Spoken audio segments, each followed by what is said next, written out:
Bueno, entonces abrimos un turno de palabras. ¿Quién quiere hacer? Os pediría que no hiciéramos intervenciones, sino preguntas concretas para que se puedan hacer más y pueda contestarlas Antonio. Sí. Hola, buenas tardes. Sí, muchas gracias por la extraordinaria charla que nos has ofrecido. Yo voy a ser muy breve. Yo pertenezco a un movimiento de defensa de los paisajes de Teruel y una de la angustia que en estos momentos tenemos es el maldito clúster Maestrazgo, que fue de Forestalia, una empresa que todos sabemos qué es, y que ha vendido a un fondo de inversión danés. En estos momentos está un poco paralizado el tema por alegaciones de expropiaciones forzosas, etcétera, etcétera, está judicializado el tema. Y en un momento dado, pues la verdad es que me ha dado mucha esperanza algunas cosas que has dicho. O sea, que los fondos de inversión están huyendo, empezando a marcharse. Eso nos da pie a tener la esperanza de que ese Maestrazgo tan hermoso siga siendo hermoso y no lo destruya el fondo de inversión danés. Pues me gustaría decir sí, pero la respuesta es más complicada. A ver, en primer lugar, hay mucha inercia administrativa y de procedimientos, por lo cual hay proyectos que están empezados que, a pesar de que va a ser flagrante que no son rentables, va a seguir adelante, entre otras cosas, porque a lo mejor ya se ha puesto el dinero en unas empresas que tienen un cometido y lo van a seguir haciendo porque, claro, allá les han pagado para hacer esto. Entonces, por la inercia de las cosas, tenemos que seguir siendo vigilantes. No es simplemente decir, para esto se va a la mierda, no van a parar. Lo que sí que te digo es que evidentemente no van a construir todo. A estas alturas ya es evidente que no van a construir. Eso no quiere decir que no puedan hacer un daño significativo, pero igual no puedes bajar la guardia. Pero, encima es peor. Porque como digo aquí, este es el estallido de la primera burbuja, pero ahora viene la segunda. Ya que habéis hecho el esfuerzo de movilizaros, pensad, esto no se acaba aquí. O vamos a pensaros que el capitalismo va a morir sin luchar, ¿no? Entonces, no, lo que va a pasar evidentemente es que vamos a lo siguiente. Que, por ejemplo, la zona de Castilla y León ya están avanzando con las centrales de biomasa, ya están avanzando. Y te dicen, no, esto va a aprovechar los rastrojos de los cultivos, las narices. Eso no tiene prácticamente contenido energético. Van a quemar bosques, lo van a quemar. ¿Qué haría el Maestrazgo? Claro, pues. Con lo cual, yo lo que os diría es preparaos para una lucha larga. Primero los coletazos de esta, que todavía pueden hacer bastante daño, pero pensad que es que acto seguido, porque por ejemplo yo os puedo decir, en Castilla y León y en Cataluña no ha habido solución de continuidad. Todavía están dando los coletazos de anterior, que ya están metiendo todas estas mierdas, y aquí evidentemente pasará igual. Pero lo estáis haciendo bien. O sea, tenéis que seguir porque es fundamental, porque si hay un futuro para nuestros hijos, va a ser en función de lo que consigáis proteger vosotros. O sea, que estáis en la lucha correcta y tenéis que seguir. Y, bueno, sobre todo eso, no os confiéis, habrá un momento de hurra, porque acabará esta lucha, pero vais a hacer la siguiente. Pero no pasa nada, hay que seguir luchando como siempre.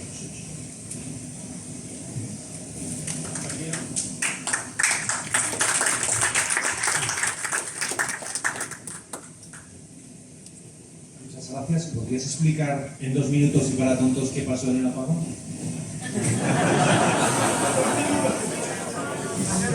A ver, en el apagón pasaron muchas cosas. De todas maneras, se tiene que decir que el apagón es consecuencia de un exceso de confianza, de la negligencia, digamos así, y de un exceso de producción. Entonces, en este momento en España hay mucha presión por meter tanta energía renovable como se pueda. De hecho, en el decreto que han aprobado con agostividad, después de que les fue denegada la convalidación, el decreto este de apagones, que metía muchas cosas, perdón, no, que no se debe meter, en la reválida que ha hecho en agosto no sé cuándo está las vacaciones, una de las cosas que se establece es el cambio de sistema de retribución para los parques solares y todo esto, porque no van a llegar al mínimo de horas necesarios para poder cobrar retribución, y entonces el desastre económico. El día del apagón, justo en el momento del apagón, no por casualidad muy cerca ya del mediodía solar, el 53% de toda la electricidad generada se está generando de manera fotovoltaica, más un 10% de sino normal de eólica. ¿Vale? Esa es una forma de generación, porque se ha permitido que se instalase así, que no se adapta bien a los cambios, no está estabilizada. Se produce una serie de anomalías, una de ellas causada por una central solar muy largo, la planta solar que está en Extremadura. No sabemos si esto es en la de Niña de Galván, no sé,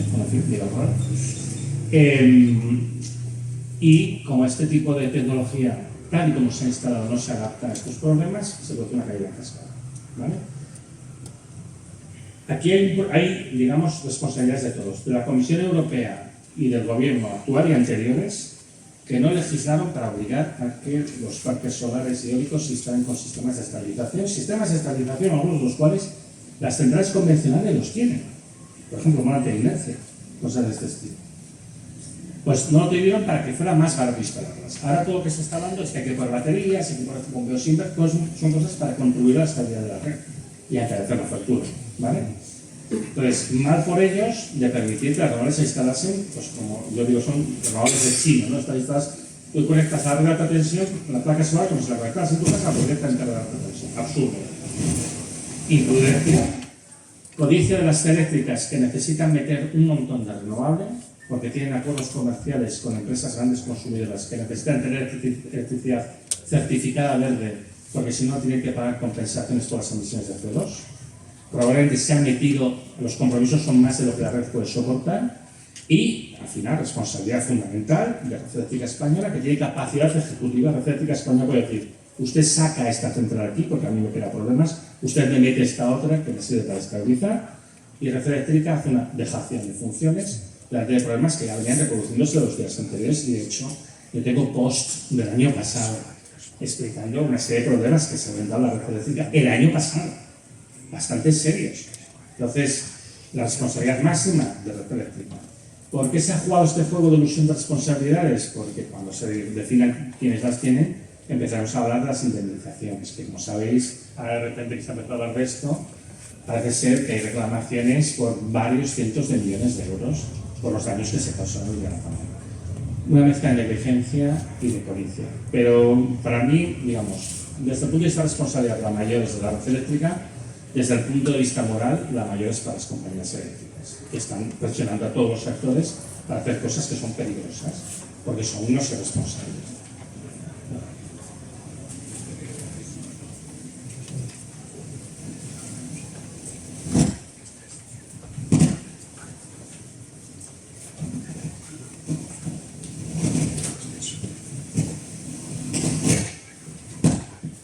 Hola, gracias. Muy rápida pregunta. ¿Cómo llegamos a los... Me gusta la camiseta. Sí, la he copiado. ¿Cómo llegamos a los mazos de los que voy a pasar por ahí fuera? Mira, han estado aquí, yo me he fijado, hay gente joven todavía aquí, y yo la verdad es que estoy contento porque, hombre, no es normal que venga tanta gente joven a escuchar a un boomer, ¿no? Y sobre todo las caras por el lenguaje y demás, ¿no? La culpa es nuestra. La culpa es nuestra, ¿eh? La culpa no es de la gente joven, porque la gente joven percibe una cosa muy clara. Yo, como tengo hijos adolescentes, percibe una cosa muy clara, que somos unos hipócritas. Porque estamos muy preocupados, decimos que estamos muy preocupados, pero ¿qué estamos haciendo en la práctica? Aparte de reunirnos y decir, qué preocupados que estamos. Entonces, claro, ellos dicen, pero que está más encima de ellos no tienen la opción de hacer esto, decir, uy, qué preocupado estoy. Porque ellos, aparte de preocupados, están jodidos. Entonces, yo creo que el esfuerzo mayor lo tenemos que hacer nosotros. Ojalá yo tuviera la llave, ojalá yo supiera lo que hay que hacer. Pero yo creo que al final hay una cosa que está muy clara, hay que dar la cara. Hay que dar la cara. Y además esta es una responsabilidad nuestra. Eso no quiere decir que ellos no tengan responsabilidad, pero nosotros llevamos más tiempo en este negocio y ya tenemos más responsabilidad que ellos.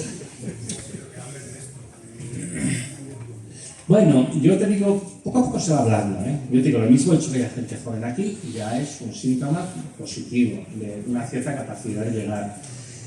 ¿Qué es lo que yo creo que sería ideal? Que este tipo de actos de divulgación la hicieran gente de su edad, porque evidentemente, para empezar, dominan mejores los códigos de comunicación entre ellos, ¿no? Yo puedo decir esto del hype y que gracia un punto diciendo hype y tal, pero es evidente que la comunicación tiene que ser de ellos para ellos. Cosa que, por desgracia, los grupos ultraderecha no han entendido muy bien. Entonces, de nuevo aquí, nosotros estamos haciendo el panorín. Y yo creo que es importante que nos demos cuenta de que estamos haciendo el panorín. Y bueno, pues habrá que buscar la manera. Yo no sé exactamente cuál es, por desgracia. Yo siempre digo lo mismo últimamente. Yo me metí a estudiar ciencias físicas en vez de ciencias sociales porque me parecían más fáciles.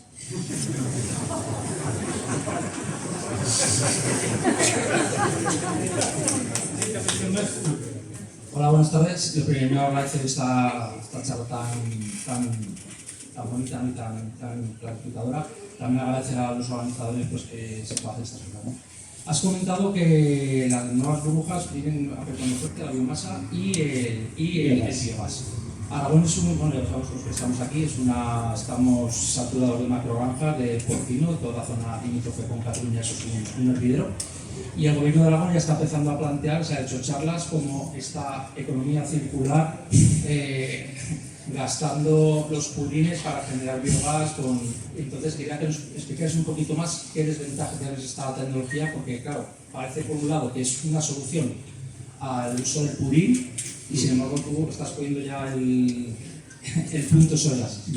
Mira, a ver, evidentemente hay muchos matices, cuestiones técnicas, pero empecemos con una cosa muy básica, ¿no? El purín fundamentalmente es pipí. Fundamentalmente es pipí, ¿no? Vamos a hacer energía con el pipí.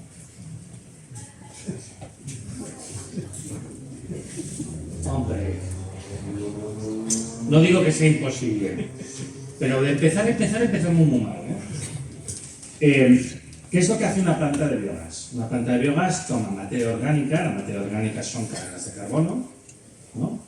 Y lo que hace es, con bacterias, fermenta eso, lo degrada y lo convierte típicamente en la cadena de carbono más corta que hay, que es la del metano, ¿no? Que es TH+, ¿no? Entonces la materia orgánica, cuando se descompone, tiene tendencia a generar metano. Gas, por cierto, mucho más potente como efecto invernadero que el CO2, ¿vale? Con lo cual es importante que no se escape tal cual. Vale. También podemos discutir si esto es neutro de carbono o no, que no lo es, porque se alimenta a estos animales que producen todo esto con comida exagerada, que no tenemos que después, pero es igual, esto no viene al caso, ¿vale? Tú puedes, cualquier cosa que se pueda pudrir, tú a partir de ella puedes producir metano. Y esta es la idea. Y como idea al principio no es mala. Yo poner un biodigestor en una granja, no en una granja normal y tal, no es mala idea. Tú aprovechas, pues eso, la bosta, la caca, los animales sobre todo, y un poco también pues el pipí, pero aprovechas y lo fermentas, que además ahí sabes que es materia orgánica pura y dura, ¿vale? Y produces gas para la granja, y eso no es mala idea. Además el residuo que te queda directamente lo puedes utilizar carbono, porque es rico en nitrógeno, en fósforo y otras cosas. Y todo perfecto. El problema es cuando intentas ir a una gran instalación, porque acá siempre el problema es la escala que pretendes hacer, ¿no? Y la codicia y todas estas cosas, ¿no? Las plantas de biogás llevan existiendo décadas, esto no es nada nuevo. Siempre han sido agujeros de perder dinero, siempre. Y además es muy fácil de entender el porqué. Están vendiendo la moto, no vamos a utilizar purines. Bueno, el purín, lógicamente, en su mayor parte de la composición es agua. El agua hay que quitarla de ahí. Con lo cual, quiere decir que vas a producir una gran cantidad de agua residual. Y además esto lleva un coste energético y todo el coste también de procesamiento de ese agua, etcétera, etcétera. En este caso, la fracción orgánica del purín, que no es tan grande, ¿vale? Puedes meter otras cosas, puedes echar hasta cadáveres si quieres, para que se pudran allí. El problema es que al final el contenido energético que se saca es muy pequeño. Es pequeño comparado con lo que metes, ¿vale? Con lo cual al final tienes que hacerlos a lo grande para que los números te cuadren y no te cuadran. ¿Qué sucede? No hay una cinta transportadora de todo residuo orgánico, incluyendo cadáveres que se producen en las granjas, para llevarlo allí. ¿Cómo se llevan? Con camiones. Incremento enorme de costes. En la fase de quemando diésel, un tráfico de camiones brutal. Los sitios donde se ponen acaban dando muchos problemas de circulación. Los camiones a veces se accidentan, se cae todo por ahí, una porquería asquerosa y tal. Tienes la fermentación. Después, ¿vale? Se fermenta, ¿vale? Tienes una emisión de gases, que además lógicamente malolientes. No, podemos una chimenea, yo he visto un proyecto ahí en Cataluña, que me llaman para una charla. No, podemos una chimenea de 60 metros de alto y así en el pueblo no se vuelve a la soledad del pueblo que está más allá. Aparte, ¿qué pasa? Que en el proceso, dependiendo de qué materia hayas metido, porque al final acaba entrando de todo y todo controlado, y vas produciendo sustancias que ya son tóxicas, dioxinas y cosas de otro estilo, ¿vale? Bueno, tú produces el gas y este gas no se va por un gasoducto, se va con camiones también. Más costes, más degradación de las carreteras, alguien tiene que reasfaltarlas, el ayuntamiento quiebra, en fin, todo muy bien. Pero al final de todo el proceso te queda el digestato, que es la fracción sólida que ya no se puede digerir más. Si todo lo que entrase fueran cacas de vaca y pipí de cerdo, pues bueno, Pero como acaban entrando otras cosas, el digestato típicamente es una sustancia activa peligrosa que necesita ser procesada y que genera un montón de problemas. La cual, por cierto, sale con camiones también. Y que no tenga un accidente y se pierda eso en el agua y demás. Simplemente por toda la logística que comportan, no hay a día de hoy en ninguna parte del mundo una sola planta de producción de biogás, con esta envergadura, digamos, que sea rentable. Esto se sabe, es que aquí no es nada nuevo, es que no es nada nuevo. Entonces, todo lo que hay alrededor del biogás es pura especulación. En España hay un par de plantas de biogás que llevan funcionando, me ha experimentado hay una, creo, no me equivocaré quizá, creo que en Ciudad Real, pero no, lleva funcionando desde hace más de 10 años. Y ha sido un agujero de dinero siempre. Pues como vamos a hacer una planta piloto, experimental, mierda. Pero es que además, fíjate, la servidumbre que impone el territorio con todo este tráfico de camiones arriba y abajo. Que lo que tenéis que hacer es lo que hace que no sea rentable de ninguna de las maneras. Y luego, pues el hecho de que estás generando residuos peligrosos y demás. Entonces, esto es un poco, en esencia, la cuestión del biogás, en esencia, la que te acabo de decir. Bueno, una intervención más.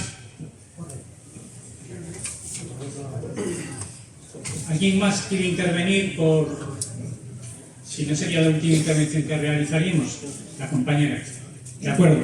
Quería preguntarte, en relación con esta carrera hacia adelante que a nivel político parece que se pretende, ¿qué conoces tú sobre la apertura de nuevas zonas de explotación, entrar en las zonas polares o incluso también el hecho de que nosotros mismos podamos tener esas súper gigantescas minas, o sea, la explotación minera, o sea, que hasta ahora pues lo hemos llevado fuera, pero ahora también se planifica desarrollarlo en el país. Proyectos mineros aquí. Exacto, pues Sí. para sacar el litio, el cobalto, Sí. y nosotros no tenemos importante. Entonces, son dos temas. Vale, a ver, todos los dos son dos loops enormes. El tema de la explotación en zonas polares se piensa que en el lecho marino, debajo del Polo Norte, ya sabéis que en el Polo Norte no hay tierra emergida, es una capa de hielo, y después hay una lámina de agua de 2000 metros. ¿Vale? Se piensa que en el fondo marino en algunas zonas podría haber depósitos de hidrocarburos significativos, se piensa. Es una zona inexplotable, porque cuando tú tienes que perforar algo con 2000 metros de agua, entonces no puede estar anclado al fondo, obviamente, entonces hay esas estructuras semiflotantes, pero esto pasa en una zona que es la zona que soporta las temperaturas más cálidas de todo el planeta, los vientos más intensos, tráfico de icebergs. Es un desastre, es imposible, es imposible, ¿no? Entonces, allí no se va a explotar jamás. Las condiciones de explotación, el ser humano no dispone de una capacidad tecnológica y además es bastante probable que el coste energético de intentar explotar esto sea superior a lo que se pueda recuperar, por lo cual ya es una estupidez. En cuanto a los depósitos minerales que hay en España, hace literalmente décadas que son conocidos. A veces se dice, no, claro, ahora minas de litio, las cantidades son conocidas desde hace tiempo, son irrisorias. Para engañar sobre la importancia que tiene se suele decir, no, esto da suficiente para cubrir la demanda de España y como a veces España tampoco, la demanda de Extremadura, por ejemplo, ¿no? La mina de litio de Cáceres. Y bueno, pues la demanda de Extremadura no está ya. Además, es un mercado globalizado. Los depósitos minerales que hay en España, los que son realmente explotables, son conocidos hace mucho tiempo. Por ejemplo, wolfram y tal, y estas cosas, que bueno, se extraído históricamente y se siguen extrayendo. El problema no es lo que tenemos en España a nivel de explotación minera, es lo que está pasando en la faja pirítica de Huelva, ¿no? Porque el desastre ambiental es monstruoso, pero es que ahí hay cantidades significativas de cobre. No enormes, pero significativas, de los precios actuales se la cuenta inexplotable y están contaminando aquí, lo están contaminando todo. Atalcoya y todo eso, ¿no? Que se revienta. El resto de depósitos son ridículos, son cantidades ridículas. Y en general, esos 45 proyectos que la Unión Europea ha declarado estratégicos, la mayoría son depósitos de muy escasa cantidad, que si se han planteado explotarlos es por pura desesperación, pero es que además son antieconómicos. Pero son un signo del tiempo que vivimos. Sí, bueno, aunque lo has apuntado y lo has dejado ahí como pendiente, me gustaría si pudieras apuntar algo sobre los centros de datos y qué repercusión tiene eso, tanto medioambiental como económica, que aquí se nos vende como la gran revolución, ¿no? de economía naranja. Sí, bueno, es lo que comenta muy por encima, ¿no? Un centro de datos es una infraestructura. Entonces, lo que hay que preguntarse siempre cuando vendiendo lo de los centros de datos es, bueno, ¿cuál es el modelo de negocio? Porque ¿cómo se gana dinero con esto? Porque un centro de datos simplemente es un sistema que es como un macroordenador, un sitio para calcular y almacenar datos. Pero ¿cómo vas a ganar el dinero? Porque además la gente no paga por cosas que están en internet. La gente utiliza el ChatGPT sin pagar, ¿no? O sea, lo van a utilizar menos porque ahora pueden dar pago, ¿no? Pero bueno, no hay un modelo de negocio claro detrás. Y es que además daría la impresión de que acabamos de descubrir los centros de datos. Los centros de datos llevan literalmente existiendo décadas. En Estados Unidos hay enormes centros de datos que se alimentan, algunos de ellos, con centrales nucleares o centrales de carbón muy grandes. O sea, entonces, los consumos energéticos son desproporcionados. El consumo de agua es enorme, porque hay que refrigerar todos esos ordenadores. Y entonces esto es una cosa que, por cierto, aquí no se está comentando, pero ¿de dónde va a salir ese agua? Porque eso es un tema que hay que mirarlo con muchísimo cuidado. ¿Y qué se hace con el agua residual? Si es que la hay, cuando se evapora, etc., ¿no? Y luego un tema que también lo comentaba, en un centro de datos grande, cada día entran camiones con discos nuevos y salen camiones con discos quemados. El disco duro y a veces las propias unidades de procesamiento es un elemento fungible. Por eso está trabajando sin parar 24 horas al día y eso implica un tránsito enorme de suministros que entran y salen de allí. Que por tanto tiene que estar, el sitio que está produciendo esos componentes tiene que estar cerca. Entonces, cuando tú lo miras todo en su conjunto y dices, tampoco estoy seguro de que esta sea la mejor ubicación para estos centros de datos. Y luego está la cuestión clave es, bueno, pero exactamente cómo se va a ganar dinero con esto, porque esto cuesta un montón de dinero, tiene que haber un modelo de negocio detrás. Y además no estás llegando a un territorio virgen que no hubiera centros de datos anteriormente, es que existen desde hace muchísimo tiempo y hay centros de datos importantes ya en España en este momento. Entonces se prevé la expansión porque con la inteligencia artificial y no sé qué, no sé cuántos, vendrá de una. Es pues, lo que yo decía, digo, hace 2 años era el hidrógeno verde, ahora que parece que eso no funciona tan bien, pues se han salado los centros de datos. El objetivo fundamental, mantener la ilusión de que es importante invertir en renovables hasta que Florentino se deshaga de todas sus participaciones, Florentino y todos los demás. Este es el objetivo real. Que sí, yo sé que se habla mucho. Igual que antes se hablaba del hidrógeno verde y antes del hidrógeno verde se hablaba del coche eléctrico. Pero que vamos, que esto no va a ningún lado, que no tiene pies en cabeza. No se van a hacer. Lo que hay es proyectos de centros de datos. O sea, hay especulación. Eso sí, especulación, tanta como quieras. Vamos a dar la última palabra y terminaríamos ya el acto. ¿Sí? Oye, Antonio, No te veo. La ves. una pregunta un poco rara. Toda la transformación que hay, política, geopolítica, hasta militar, en el mundo, todas las hipótesis que se hacen de cambios muy potentes con la desaparición de la hegemonía única de Estados Unidos y la aparición para todo el mundo, lo que sabemos. ¿Hay algún grupo de espabilados encerrado que puede pensar que las soluciones para el cambio climático tienen que pasar por estas maniobras, incluso las militares? Es decir, a mí nadie me quita de la cabeza que Rusia es un gran almacén. Nadie me quita de la cabeza de que la invasión no de Rusia en Ucrania, sino de Ucrania en Rusia, que es como se planteaba, según todos los grupos dominantes europeos, no es más que la entrada a ese enorme almacén. Los esfuerzos que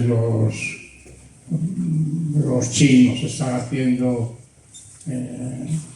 es decir, existe ya un diseño geopolítico que prepare al mundo para solucionar o abordar más egoístamente el cambio climático. Eso a lo mejor lo ha soñado, aunque sea un día. No, a ver, porque has puesto varias cosas superpuestas. Es cierto que existe desde hace muchos años, es conocido un plan de la CIA para desmembrar Rusia para facilitar el acceso a sus recursos. Esto es un informe del año 2014, entonces que tiene mucho que ver también con la relación de recursos. Obviamente muchos de los movimientos que estamos viendo ahora tienen una componente asociada a la lucha por los recursos. Una componente. Hay más factores, pero la lucha por recursos evidentemente es uno, y evidentemente Rusia es un territorio enorme, no demasiado poblado para lo grande que es, que contiene muchísimos recursos estratégicos. Entonces, desde la perspectiva de los norteamericanos, que bien vamos a hacer esto sin entender un pijo de cómo funciona Rusia y lo que han conseguido es por comprar en realidad, ¿no? Pero bueno, entonces, que estos planes existen, sí, pero una cosa es lo que tú planeas y otra cosa es lo que luego pasa. Lo que sí que te puedo decir específicamente del cambio climático es el plan de las élites económicas. Esto se ha discutido en Davos muchas veces abiertamente, esto no es una cosa, no es un misterio, ninguna tabla y demás. El plan principal que están teniendo para la lucha contra el cambio climático, que hasta el propio Trump lo contempla, es la geoingeniería. Básicamente, sobre todo dispersión de aerosoles, particularmente de CO2, que no me parece una idea muy brillante, nunca mejor dicho, pero es lo que están pensando, es decir, enfriar el planeta dispersando partículas a cierta altura para hacer una boina para que refleje la luz del sol y entonces el planeta no se caliente tanto. En vez de intentar reducir los niveles de CO2, sobre todo las emisiones, ¿vale? La idea es hacer el planeta más oscuro para que no se caliente tanto. Y esto es una cosa que se ha repetido por activa y por pasiva y que se intenta darle más legitimidad. Y a medida que los efectos del cambio climático son más evidentes, se va a hablar más y más y más. Es una idea de bombero peligrosísima porque puede crear un montón de efectos colaterales muy desagradables. Pero el plan va por ahí. O sea, en cuanto al cambio climático específicamente va por ahí. Nada de reducir consumo, vamos a oscurecer el planeta. ¿Qué puede salir mal? Bueno, vamos a terminar el acto. Daros las gracias por la asistencia en nombre del Ateneo Republicano. Os agradeceríamos el que haya rellenado la hojita que os hemos dejado por dejar de aquí en la mesa para poderos informar sobre las actividades que vamos a realizar. El Ateneo vamos a poner una escuela en marcha donde todos los lunes vamos a tener unas actividades de todo tipo, de cambio climático, de ciencias, de matemáticas, etcétera, y por lo tanto, si nos facilitáis la hoja con vuestros datos, os podremos ir informando de este y de otras actividades que del Ateneo vamos haciendo. Y por último, ahí tenéis los libros, el que quiera comprarlo, que considere que es interesante, pues que lo pueda hacer. Y muchas gracias, nos vemos en el próximo. Y gracias a todos.